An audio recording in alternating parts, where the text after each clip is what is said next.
Being part of the Praetorian Guard was not just a choice. It was a rare and unattainable privilege for many. Being a Praetorian meant living under the eyes of the emperor and carrying the weight of the empire's security on your shoulders. These men were not ordinary soldiers. They were carefully selected, and their mission went far beyond the battlefield. The pressure to keep the elite protected, to ensure that the heart of Rome continued to beat, was constant. What was at stake was not just power, but the stability of the empire itself. With each new day, the responsibility of living up to expectations accompanied them as heavy as their swords. There was no room for error. They were chosen for their skill, but also for their unshakable loyalty, knowing that a mistake could cost the empire and their own lives. In the Praetorian Guard, it wasn't just about defending one man.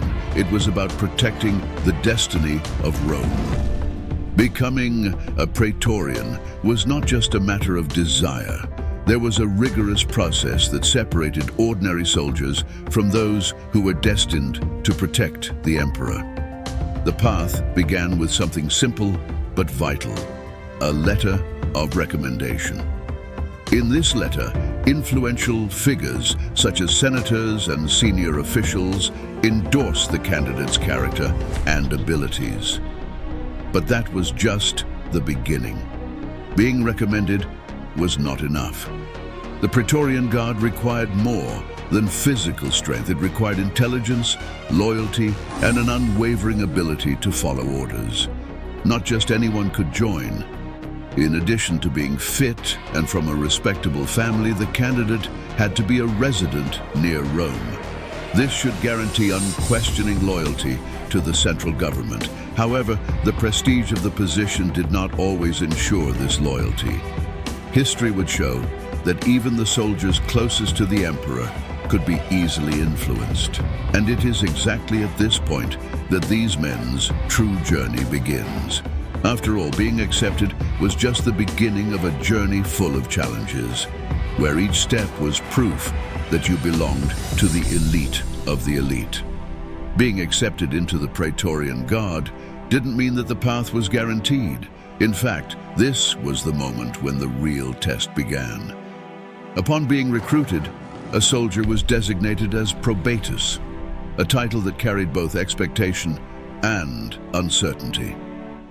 During this probationary phase, the days were marked by exhaustive training where every movement was closely observed. It was not enough to just demonstrate physical strength. Superiors were looking for something more. It was the behavior, discipline, and morality of the probatus that would be evaluated. One slip-up could cost him his future, and the pressure to excel was constant. The days were not easy. For those who thought elite life would be less demanding, the shock was brutal. There was no distinction in tasks, and even the youngest recruits shared the most basic responsibilities, such as maintaining camps and transporting supplies. All this while silently waiting for a positive review that would take them to the next level. Going through this phase was more than a rite of passage. It was a reaffirmation that the soldier was ready to serve the emperor and the empire. Only those who proved their worth advanced, and the journey to the elite continued. But the trials were far from over. After passing the probationary period, the soldier finally received the title of Miles. At that moment, he was already a full member of the Praetorian Guard, but the reality that awaited him was far from the imagined glamour. Being a Miles meant, above all, being on the front lines of everyday military responsibilities. The work started even before the sun rose, and the tasks were heavy. From cleaning latrines to patrolling designated areas, nothing was glamorous. Still, the pride of being part of this elite never disappeared. Carrying the burden of serving the emperor directly was a constant reminder that they were a cut above ordinary legionaries. But that pride came with the burden of an impeccable standard of conduct. A Miles could make mistakes. Superiors were always attentive, observing not only combat competence, but daily posture. And for those who imagined that the true test was over with becoming Miles, the truth soon revealed itself. That was just the base of the pyramid. Every decision, every act was a step towards a possible future of promotions or the end of his career. After a few years as Miles, an opportunity appeared that everyone coveted, being promoted to Immune. This was the step that separated ordinary soldiers from those who began to follow a higher path within the Praetorian Guard. The main difference? The Immunes were free from the most arduous and routine tasks. While the other soldiers still cleaned the latrines or patrolled tirelessly, the Immunes had specialized and more comfortable roles. But it wasn't just luck. To become an Immunes, the soldier needed to stand out. It was necessary to demonstrate competence in some technical or administrative skill. Maybe he knew how to handle weapons better. Maybe he was an excellent carpenter or a talented clerk. These talents, often hidden in the common ranks, were the passport to a slightly less exhausting life within the Guard. The Immunes were those who, in addition to being soldiers, became the administrative pillars of the unit. They took care of record-keeping, weaponry, and, of course, finances. And with that, also came more responsibilities, more trust placed by superiors. It was another step on the promotion ladder. But to reach this level, each step needed to be accurate, each task impeccable. After all, the next step was already in sight. And for those who knew the real battle was within, Immune's position was just the beginning of something bigger.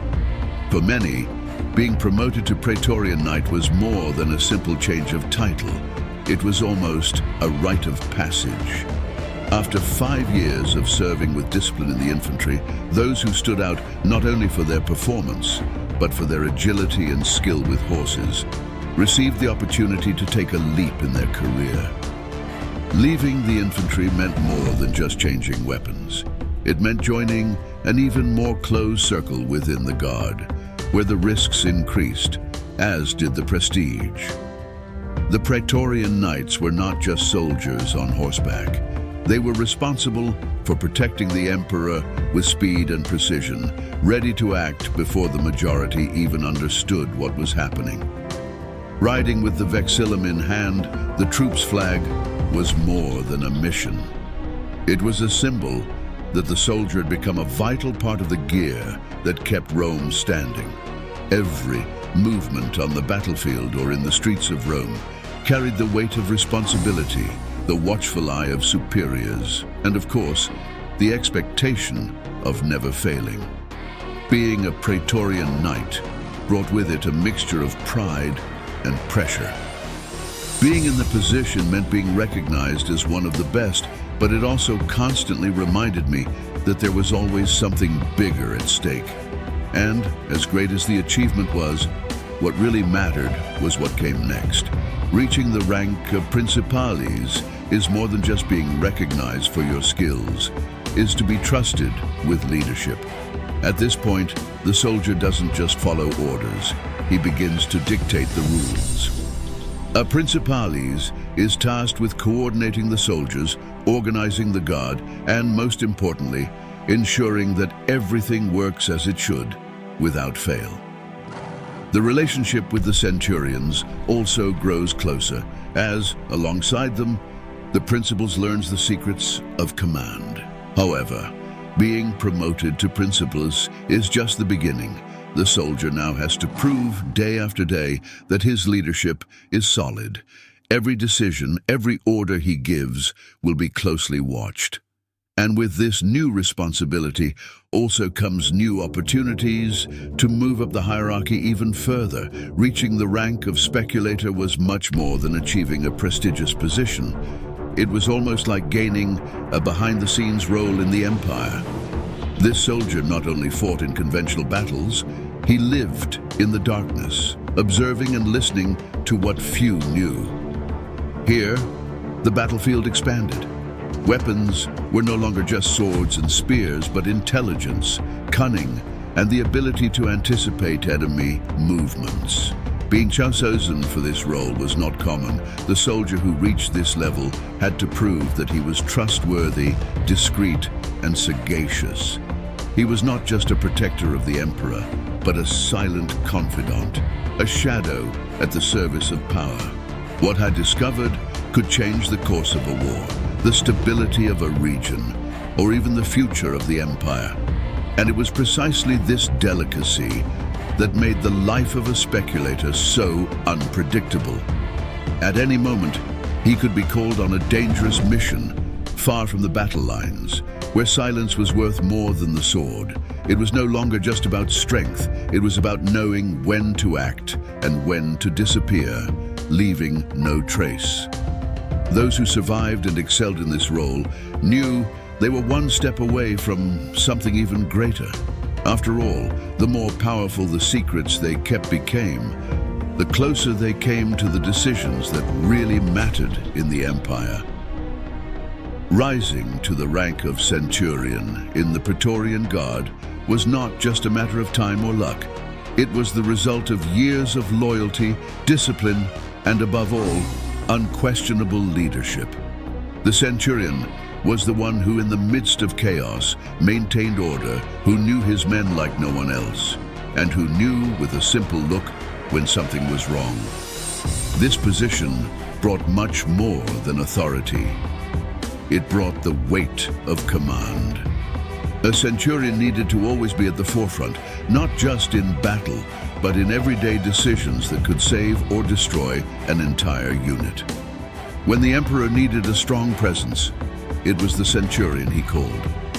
Being a centurion in the Praetorian Guard was, in many ways, being the backbone of Rome's entire military structure. And at the same time, it was a position that required constant sacrifices. The centurion could not waver. His example was the north for everyone around him. If he fell, many would fall with him. On the battlefield or on the streets of Rome, he had to be always alert, always ready to act with precision and decision. But what really separated a Praetorian centurion from other military leaders? It was proximity to power, direct responsibility for the emperor's safety. A mistake didn't just mean military failure. It meant risking the very stability of the empire. And this was the burden that every centurion carried with him. Reaching the rank of frumentary meant leaving traditional combat behind and entering a much more subtle and dangerous arena. These soldiers moved in the shadows. They were the eyes and ears of the emperor, infiltrating the people without attracting attention. Every word heard, every whispered conversation could contain secrets capable of changing the course of the empire. Being a frumentary wasn't just about espionage. When the situation demanded it, they acted with precision, silence, and a coolness that few understood. There was no fanfare, no visible glory. Just the certainty that, in the shadows, they controlled the destiny of many, always ready to do whatever was necessary, without questions, without hesitation. That kind of power came with a price. Carrying such heavy secrets could be as dangerous as any battle, and the emperor's trust was the only shield against invisible enemies. For a frumentary, the line between success and disaster was very thin, and any slip-up could cost more than his own life. After 16 years of loyal service, the time that many awaited with anxiety had arrived: retirement. But this transition was not simply the end of a career. For the veterans of the Praetorian Guard, it was a new beginning. Not only did they leave behind the duty of protecting the emperor, but they also took with them the respect and admiration of Rome. The retirement ceremony was special. Each soldier received his official discharge, a letter that symbolized more than freedom. It represented recognition of everything they had achieved and sacrificed. In addition to the letter came the award, a payment that marked the farewell to active service and the opening of a new phase with more stability and possibilities. And for many, this new chapter also came with land, a chance to build a prosperous life away from the battlefields. Despite the new life that was opening up, there was always something that remained. The past as a Praetorian, the responsibilities, the sacrifices that never left them. They carried, even in the peace of retirement, the pride of having been part of something bigger, of having been pillars of the empire's security. Life went on, but the soldier's spirit would never leave them.